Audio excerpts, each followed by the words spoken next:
Okay, in the last video, I did finish the whole pumpkin, but evidently the video didn't take for the finishing of it. So I think the last thing that was in the video was I was starting to cut the holes in it, right? So we're just going to start from there. Um, so you make sure you cut the holes in. Cut them about, I don't know, halfway through the pumpkin. If your pumpkin is, how big is this pumpkin? 5 inches? Yeah, something like that. So maybe just make sure it's through one face of it. The other part I think I missed in the video was you can array that face, which is kind of, I've had a couple students do that, which is pretty cool. So once you get your whole face cut out, what you want to do is you want to pick all those features. So a feature is just something done in 3D. So this extrusion right here is the only part I've got it done on my face. You should have the whole face done. So when you pick them all and array them around the face. So what you'll do is you'll go up here. It's not really called array. It's called circular pattern in Inventor. Okay. And the first thing, after you pick circular pattern, you pick the parts that you want to array, which would be every cutout for your face. Make sure you pick them all. And then you pick a rotational axis. Okay.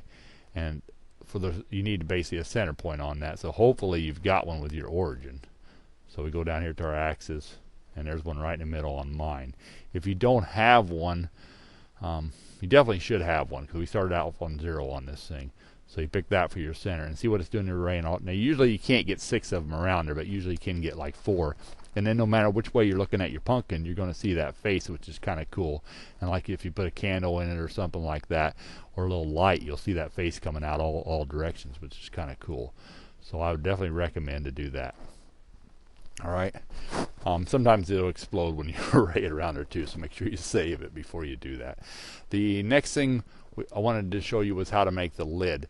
So now there's a couple ways we could do this. We could just create another part, and but we want to make sure our lid fits on here. Okay, so that extrusion I did for the lid, I'm going to make sure I got the same taper angle. So if you don't, so I'm going to double click, open that up just to see what taper angle I use, because I can't remember. Remember it was in the more, and it looks like I used -35. So whatever you use, make sure you use the same amount on your lid so it actually matches. Okay, so I use 35 on that. So what you'll want to do is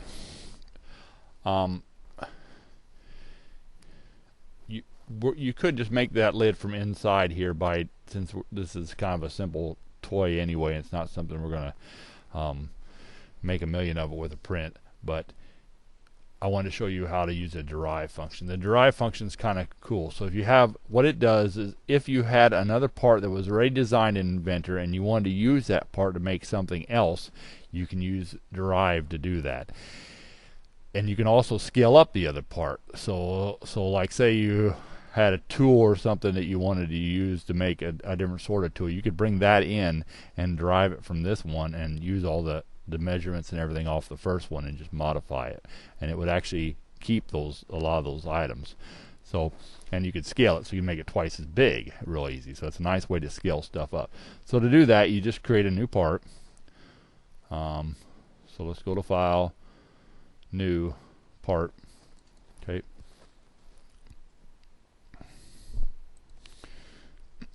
Make sure you save your other one first too, of course, wherever you were at on it, so it brings it the right one in. Okay, yep.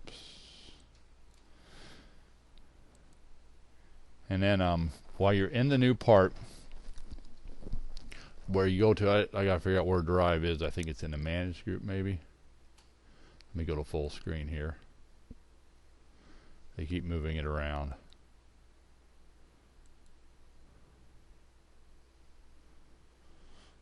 There it is. Okay, derive. I think it also might be in 3D model. It's in a couple places usually. Anyway, it looks like it's definitely in the manage group. So we're going to pick derive. Okay, and then we got to go find that pumpkin. And I got to remember where I saved it. Let me pause this for a second. Okay, evidently I saved it in my downloads, so.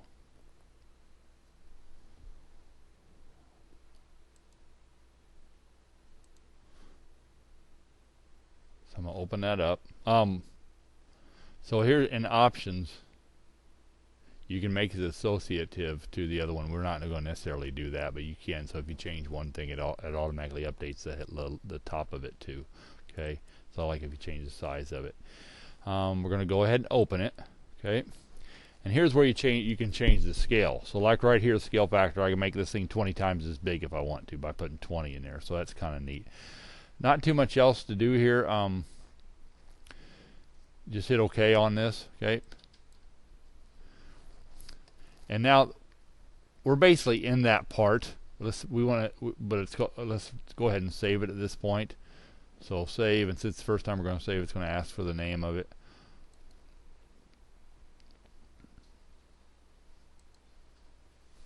I'll save it the same place. Save it to your U drive or thumb drive or whatever. So I'm going to call this Pumpkin Lid.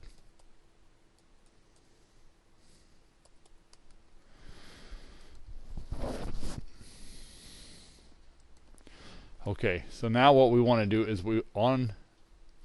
use the same plane. I'm not seeing the plane on this one that you guys use on the top of that, but use that same plane to draw on, or this top one I think is the same thing anyway, so I'm just going to use it. So right click, new sketch. Okay, now we want to project those same outside surfaces we did before. So project geometry. I'll make sure I'm going to pick all the way around this thing.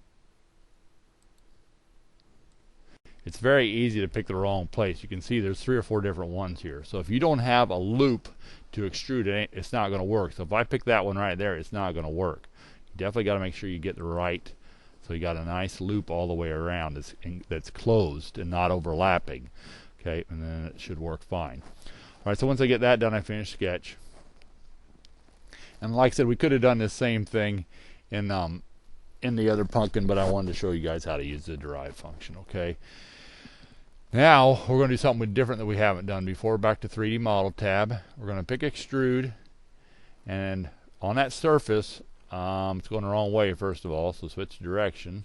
And then I got to go to More. Remember, I was negative 35 on mine. Whatever you guys were, you probably weren't negative 35. So whatever angle you were, put that in there, and make sure it actually is going in and not out, right? Because we don't want the lid to fall into the pumpkin. We want the lid to be stuck there, right? And now don't hit OK yet. We're not done. Okay, so there's a little trick here. And it looks a little different depending on what version of Inventor you're using. This is 2019. I think in 20 and 21 they changed the button look a little bit. But you want to hover over until it says New Solid. Okay, so this makes it like a second part that we can turn on and off for 3D printing, which is pretty cool. You can also turn off a feature and hide it in your browser, so that's another possibility, but it's nice making it a new solid. So pick New Solid and then hit OK. And see, now it's a different material too, so we can make this a little bit different color if you want to, so you can kind of I'm going to leave it gray so I can kind of see it, but it's its own solid now. Okay, this lid is, and we can go over here. We got 2 solids in our browser. We can hide one, so I'm going to right click on this solid and make it invisible. Okay, now that one's gone. I can hide all these planes if I get tired looking at them too. So now I basically just have this showing up, so I'm going to save it again. All right.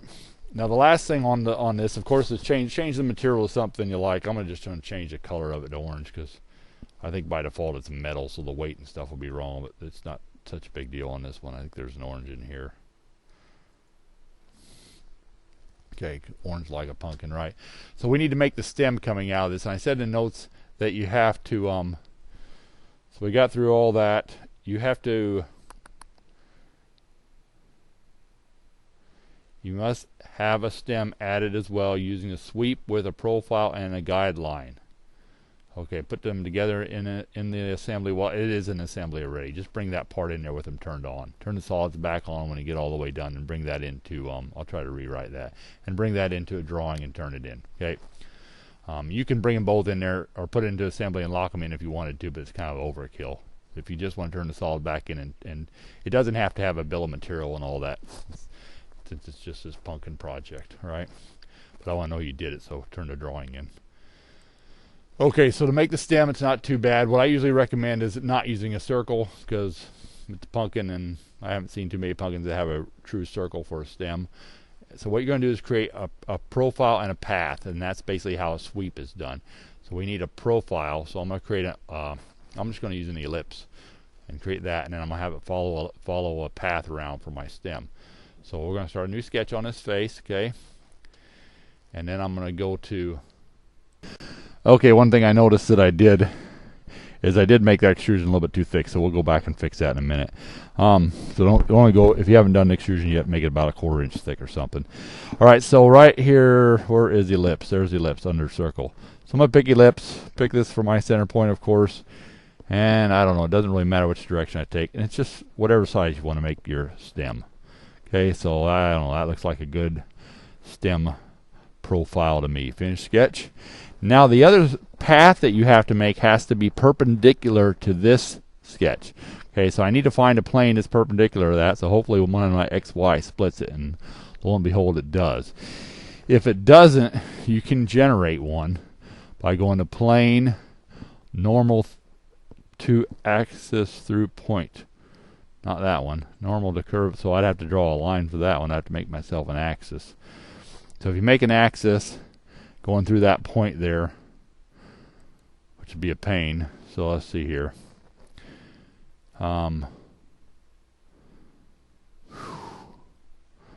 You could create a point right here and another point right in the middle on the bottom, and then make an axis going through that, and then go over the plane and do a normal through that line. Okay, that'd be difficult, but surely one of these will hopefully bisect it for you, like mine did. If you drew it like I did, you should have one that bisects it. That one bisects it. That one bisects it. They both bisect it, and it's got to bisect it on your profile. It can't bisect it somewhere else, because if your profile is not in that, or not bisected by that plane, if your sketch isn't, it won't work. Okay, so that's got to be the one to use. Either one of these would work, because they're both bisecting. So I'm going to right click on that new sketch. Now I want to draw the curvature of a path for that stem to follow. So in this one, I usually you can use arcs, or I usually do an interpolation spline. Okay, and make sure you start right smack in the middle there, and then I just kind of bend this thing around to what you think it'll be. Something like maybe that. Now when you get finished, hit check mark. Right here it might fail, because it's a pretty wild curve there. And right there at the beginning it might fail. Well, it's going. See how it's going back on itself? It's definitely going to fail. Right, so I'm going to undo that, because that will 100% fail. So try again. So you don't want the spline to go back on itself. There, that's a lot safer. Finish. Okay, and it's not going back on itself or anything. So finish that sketch. All right, that should work. It's still pretty wild curve right there, but it should be able to make that work. Then we go to sweep. Okay, all a sweep is, it found them both probably. There's the one that's going to be considered the profile, and this is definitely going to be the path. It looks like it's wanting me to pick the path, so I'm going to pick it. Sometimes it'll pick it for you. I usually don't change any of this. Don't make it parallel. Just leave it, follow it like that, and just hit OK. And it failed. And I guarantee you that is because it's too curvy. Attempt to sweep. Try different options or whatever. So I got to go back to the sketch and make it less curvy.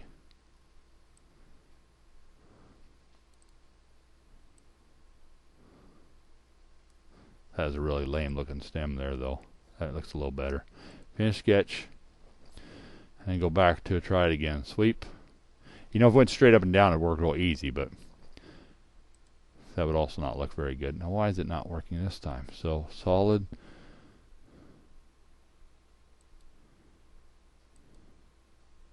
If I just keep it, if I go parallel, it works. I was hoping I didn't have to necessarily do that, but yeah, if you have to go parallel to make it work, that's fine. It's still a decent looking stem. So do what you can do to make it look good. Surprised it didn't follow it, but it didn't. If it was round, it might too. Having the ellipse makes it a little bit more complicated. Then hit OK. And that's your stem. Okay, and I said, yeah, this extrusion is too thick, so I'm going to go back to that extrusion and change it from 1 inch to maybe 0.25, or even 1/8 would be fine. Hit OK. Okay. And that's your lid. It's done. Okay. When you turn it into your drawing, of course, just turn your solid back on. And turn that in for your drawing. Okay. All right, I'm going to save this.